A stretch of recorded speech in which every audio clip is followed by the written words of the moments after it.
Recently, the U.S. government shut down for the first time since 1995. But this time, not only has it shut down, but the debt ceiling deadline looms near on October 17th. How these two incidents will affect our economy and our market depends on the length of the shutdown and whether or not the debt ceiling will be raised in time. Republicans and Democrats came to an impasse on the federal budget, specifically the Obamacare Act. Since the Republicans oppose it and won't bring it to the floor for a vote, the budget didn't get passed on the day the government's fiscal year begins, October 1st, hence the shutdown. No money, no pay equals closed for business. The Republicans and the Democrats did not agree on the budget, so that will stop your funding for the government, meaning the government will have to lay off some workers because it ran out of funds. The debt ceiling sets the maximum amount of federal debt the U.S. government can incur.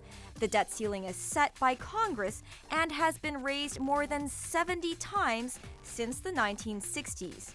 Expenses include everything from funding for national parks, museums, and garbage collection to paying soldiers' paychecks and interest on the national debt. A higher ceiling is usually a sign that an economy is growing. The bigger it gets, the more it needs to borrow. Bank analyst Andy Fernandez says that if the U.S. economy grinds to a halt, it'll be hard for emerging markets like ours to continue to grow, given that the U.S. economy is the largest in the world. So if it's a shutdown that's 1 to 2 weeks, lasts 1 to 2 weeks, it shouldn't affect us in a very big way. However, if it lasts a month or even months, then that would affect U.S. GDP growth. The real problem is if the debt ceiling isn't raised by October 17. ND says the U.S. is the benchmark for stocks and bonds. It's also the biggest debt market in the world, so if they do default, that's if they don't meet the deadline, then our bonds will be affected. They'll be worth less. Worst case scenario, according to ND, is a global sell-down of bonds and stocks. The last time there was a last-minute raising of the debt ceiling, the U.S. stock market was downgraded by S&P. If you experience a global bond sell-off, our bonds would also be affected.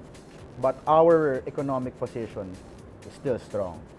However, even if our economic position is still strong, if there's a global bond sell-off and there's a global stock market sell-off, then our bond and stock market would also be affected.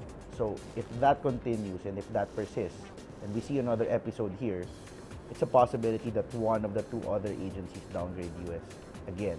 Meantime, despite all the bad news, the Philippines got their third ratings upgrade of the year from Moody's, making us investment grade. We think, again, it's an affirmation of what we've been saying all along, that the structural growth story in the Philippines is intact. And we've seen this happen.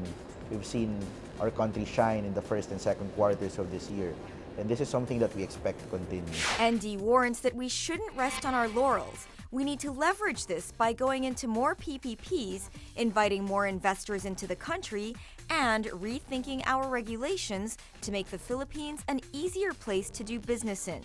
Investment grade status and improved forecasts are a boon to our market, but keeping an eye on global developments, especially when it involves the world's largest economy, is essential.